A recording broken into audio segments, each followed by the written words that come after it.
Hello bankers, आप सभी का स्वागत है हमारे CAIB ऑफिसर बैच में, जहां पर मैं आपके साथ जुड़ता हूं ABM एडवांस बैंक मैनेजमेंट की क्लास में। आज हम लोग अपने एडवांस बैंक मैनेजमेंट की क्लास में मॉड्यूल C में जो क्लास नंबर 5 है उसको कवर करेंगे दोस्तों। तो फटाफट सभी दोस्त जुड़ जाइए। पहला क्वेश्चन क्या कहता है? What are fix asset in a business enterprises. किसी भी बिजनेस एंटरप्राइजेस में फिक्स एसेट्स क्या क्या होते हैं? तो जब हम लोगों ने यूनिट पढ़ी थी second, analysis of financial statement, तो वहां पे हमने इन सब चीजों को पढ़ा था, देखा था। पहला ऑप्शन कहता है raw material, finished good and receivables, office furniture, machine, computer etcetera, current assets like cash and bank balance, और broking and commission agent activities. तो अब देखो, आपकी जो बैलेंस शीट होती है, क्या होती है? बैलेंस शीट है ना। अगर आप बैलेंस शीट को देखेंगे तो बैलेंस शीट में अगर आप देखोगे तो आपके पास दो प्रकार का, एक तो लाइबिलिटी होते हैं, लाइबिलिटीज होती है जो आपको पैसा मिलता है बिजनेस के लिए, और दूसरा एसेट्स होता है जिसका आप क्या करते हो? प्रयोग करते हो। ठीक है। तो अब यहाँ पे जो लाइबिलिटीज होती हैं वो शॉर्ट टर्म भी होती हैं, लॉन्ग टर्म भी होती है। इसी प्रकार एसेट्स भी क्या होते हैं? शॉर्ट टर्म होते हैं और लॉन्ग टर्म होते हैं। ठीक। तो जब शॉर्ट टर्म की बात होती है तो उन्हें हम क्या कहते हैं? करंट। क्या कहते हैं दोस्तों? करंट लाइबिलिटीज कहते हैं, करंट लाइबिलिटीज कहते हैं, है ना। और जब लॉन्ग टर्म लाइबिलिटीज की बात होती है तो उन्हें हम टर्म लोन भी कह सकते हैं, टर्म लोन वगैरह कहते हैं। ये सब हमारा लॉन्ग टर्म में आ जाता है। ठीक। और शॉर्ट टर्म लाइबिलिटीज की बात करें, शॉर्ट टर्म की एसेट्स की बात करें, तो शॉर्ट टर्म एसेट्स हमारे करंट एसेट्स होते हैं। क्या होते हैं? करंट एसेट्स होते हैं। ठीक है दोस्तों। और लॉन्ग टर्म एसेट्स हमारे फिक्स्ड एसेट्स होते हैं। क्या होते हैं? फिक्स्ड एसेट्स होते हैं जो हमारे साथ लॉन्ग टर्म रुकते हैं। ठीक है। अब देखो, इसको अगर हम अच्छी तरह से समझना चाहें तो हमसे यहां पूछा गया है फिक्स एसेट के बारे में। तो अब ऑप्शन देखिए कि लॉन्ग टर्म प्रोडक्ट इसमें क्या क्या है। जैसे ऑफिस का जो फर्नीचर होता है वो लॉन्ग टर्म होता है, मशीन्स हमारे लॉन्ग टर्म होते हैं, कंप्यूटर हमारे लॉन्ग टर्म के लिए होते हैं, यानी ये हमारे फिक्स एसेट्स होते हैं। वहीं पे जब हम रॉ मटेरियल की बात करते हैं, फिनिश्ड गुड की बात करते हैं, रिसीवेबल्स की बात करते हैं, ये सब शॉर्ट टर्म के लिए होता है। ठीक है। एक ऑपरेटिंग साइकिल में इन सबको कंज्यूम करके कैश में कन्वर्ट किया जा सकता है। ठीक। इसी प्रकार करंट एसेट्स तो ऑलरेडी शॉर्ट टर्म है। तो हमारा जो पहला क्वेश्चन है उसका जो सही आंसर होगा वो क्या हो जाएगा? B is the correct answer. पहले क्वेश्चन का जो सही आंसर होगा वो क्या हो जाएगा? बी। ठीक है दोस्तों। नाउ, तो fix assets are tangible long lived assets used by company in a operation such as machinery, factories, tools, furnitures, computers etcetera. ठीक है। चलिए, what is purpose of fix asset in business. किसी भी business में fix assets का purpose क्या होता है? तो पहली बात तो फिक्स एसेट जितने भी होंगे वो लॉन्ग टर्म में आपको हेल्प करेंगे। लॉन्ग टर्म में क्या करेंगे? आपको हेल्प करेंगे। क्या करेंगे? हेल्प करेंगे आपके बिजनेस में इनकम को अर्न करने के लिए। To generate immediate cash flow, to carry out broking and commission activities, to provide long term operation support, to facilitate quick turnover। तो ये भी देखिए क्विक वाला है, ये भी क्विक वाला, ये भी क्विक वाला। तो जो लॉन्ग टर्म के लिए आपको लॉन्ग टर्म जो ऑपरेशन में सपोर्ट करता है वो हमें फिक्स एसेट ही लॉन्ग टर्म में सपोर्ट करता है। तो हमारा जो सही आंसर यहां पे होगा वो क्या हो जाएगा? C is the correct answer. ठीक है। So fix asset are the item that a company plan to use over a long term to help generate income. यानी फिक्स एसेट्स वो आइटम्स होते हैं, वो आइटम्स होते हैं जिनका जिनका कंपनी में लॉन्ग टर्म में आप किसके लिए यूज करते हैं? इनकम को जनरेट करने के लिए। इनकम को क्या करने के लिए दोस्तों? जनरेट करने के लिए। इनकम को जनरेट करने के लिए आप लॉन्ग टर्म के लिए जब यूज करते हैं तो उसे हम क्या कहते हैं? Fixed assets. क्या कहते हैं? फिक्स्ड एसेट्स कहते हैं। तो fix assets are most commonly referred to as property, plant, equipment etcetera. तो आपका यहां जो परफेक्ट आंसर है वो क्या हो गया दोस्तों? सी इज द करेक्ट आंसर। ठीक है। नाउ, अब आ जाते हैं क्वेश्चन नंबर 3। देखिए बहुत ज्यादा टफ नहीं है, बस समझने वाली चीज है। अगर हम लोगों ने मॉड्यूल सी को ध्यान से पढ़ा है, पहला यूनिट हमने पढ़ी है overview of credit management, second analysis of financial management, third working capital, fourth term loan, है ना। सो ऐसे जितनी भी हमारी 7-8 यूनिट्स हैं, अगर हम क्रम से पढ़ेंगे, बस एक बार पढ़ेंगे, हम हर एक क्वेश्चन के आंसर दे पाएंगे मॉड्यूल सी में। चलिए, in the example of entrepreneur setting up a small enterprise for manufacturing polyethylene bag. कोई इंटरप्रेन्योर है जिन्होंने पॉलिथिलीन बैग के लिए कोई इंटरप्राइज या मतलब सेट की है जहां पे मैन्युफैक्चर हो रहा पॉलिथिलीन बैग। तो what would be considered as a fix assets. यहां पे आप फिक्स एसेट को में क्या कंसीडर करोगे? रॉ मटेरियल हमारा करंट एसेट्स होता है, फिनिश्ड गुड, फैक्ट्री, सेड और प्लांट मशीनरी, कैश और बैलेंस। तो फिर फिक्स एसेट में हमारे पास क्या हो जाएगा, फैक्ट्री शेड हो जाएगा, प्लांट और मशीनरी हो जाएगा।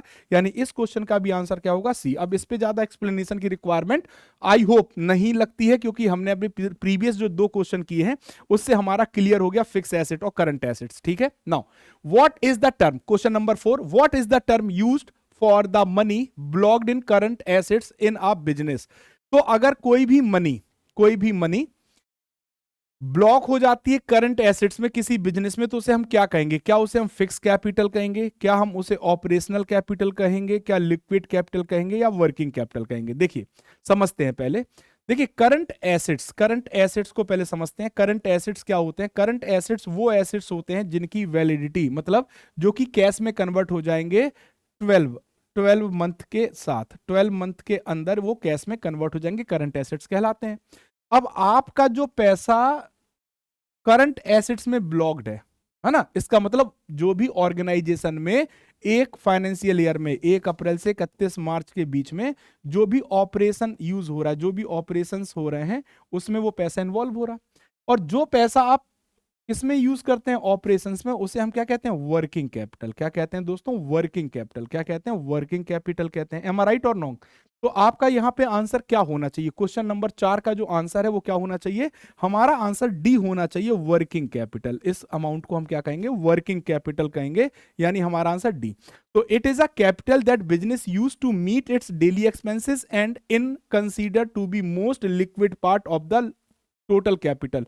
टोटल कैपिटल का जो सबसे ज्यादा लिक्विड पार्ट होता है वही हमारा वर्किंग कैपिटल होता है, जो कि एक्सपेंस, डेली एक्सपेंसेस, जो ऑपरेशन के एक्सपेंसेस हैं उनको मीट कराने के लिए यूज किया जाता है। Working capital is also known as net working capital. This is derived by comparing the current assets with the current liabilities on the balance sheet. ठीक है दोस्तों, चलिए अगला question, question number 5, how is working capital financed by bank assist. तो working capital finance को bank कैसे assist करता है, असिस्ट कैसे करता है ये बताना, कैसे कि किसी कंपनी को कितनी वर्किंग कैपिटल की रिक्वायरमेंट है ना, फाइनेंस में अगर वर्किंग कैपिटल के लिए आपको पैसा चाहिए तो कैसे असिस्ट करेगा, based on fix asset, based on long term liabilities, based on total current assets needed, और based on entrepreneurs credit score.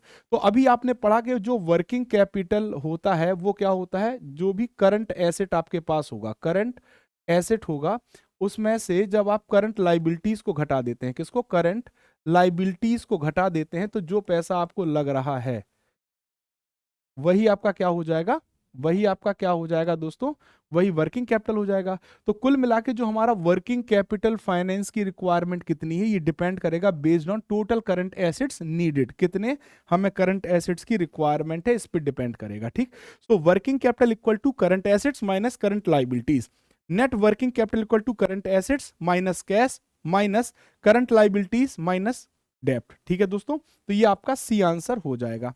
अब question number 6, what is the term, अब क्वेश्चन नंबर 6 क्या कहता है, what is the term used for the amount the entrepreneur need to bring from his own source to meet part of the working capital. ठीक है, तो अब यहां पे आपको बताना क्या है कि व्हाट इज द टर्म, उस टर्म को हम क्या कहते हैं, for amount that entrepreneur need, वो अमाउंट जिसकी इंटरप्रेन्योर को जरूरत होती है, to bring from his own source, है ना, जो वो अपने पास से आके लगाता है, किसके लिए, अपनी वर्किंग कैपिटल रिक्वायरमेंट को खत्म करने के लिए, या उतनी रिक्वायरमेंट को कंप्लीट करने के लिए।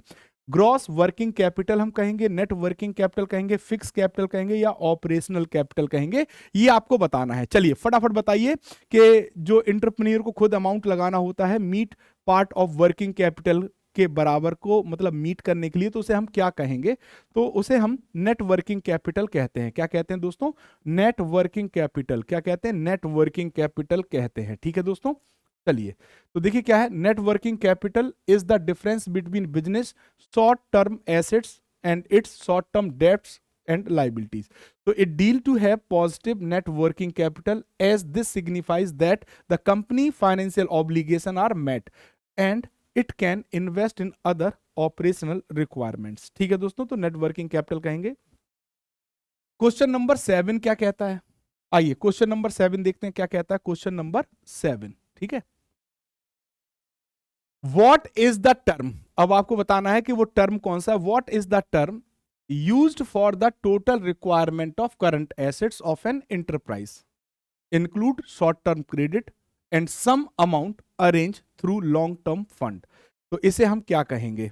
सो आपको बताना है कि कौन सा टर्म यूज किया जाता है जब total requirement of current assets of an enterprise, किसी कंपनी में करंट एसेट्स की जो टोटल रिक्वायरमेंट है उसकी बात करें, और उसमें इंक्लूड कर लें शॉर्ट टर्म क्रेडिट को, जो शॉर्ट टर्म के लिए पैसा उधार लिया गया है, या some amount arrange through long term fund, और कुछ अमाउंट हम लॉन्ग टर्म फंड से अरेंज करते हैं। ठीक है, तो अब आपको बताना है कि उसे हम क्या कहेंगे, नेट वर्किंग कैपिटल कहेंगे, या ऑपरेशनल कैपिटल कहेंगे, या ग्रॉस वर्किंग कैपिटल कहेंगे, या फिक्स कैपिटल कहेंगे। तो उसे हम लोग कहते हैं ग्रॉस वर्किंग कैपिटल। क्या कहते हैं दोस्तों? ग्रॉस वर्किंग कैपिटल कहते हैं। क्यों कहते हैं समझ लेते हैं। देखिए, ग्रॉस वर्किंग कैपिटल का मतलब होता है total current assets of a company. ठीक है, current assets of a company are those assets which can be converted into cash with in a 12 month. ठीक है, question number 8, what factors influence the length of working capital cycle? Working capital cycle की length को प्रभावित इनमें से क्या कर सकता है? ठीक है, वर्किंग कैपिटल साइकिल को इनमें से क्या प्रभावित करता है, आपको यह बताना है। पहला, द साइज ऑफ एंटरप्राइज, क्या एंटरप्राइज का साइज निर्धारित मतलब करता है। The location of the business, business किस लोकेशन पे है, क्या वो प्रभावित करता है। The stock of raw material required to be held. ठीक है, और थर्ड क्या लिखा है, the amount of credit provided by the supplier. ठीक, अब देखिए, अगर हम बात करें जब भी वर्किंग कैपिटल साइकिल की, तो ये पूरा जो ऑपरेशनल साइकिल होती है वहीं से जुड़ा हुआ ये तथ्य है। तो आपके पास कितना स्टॉक अवेलेबल है रॉ मटेरियल का, ये डिपेंड करेगा, ये प्रभावित करेगा। ठीक, तो working capital cycle is the time is take convert net current assets और करंट लाइबिलिटीज इनटू कैश।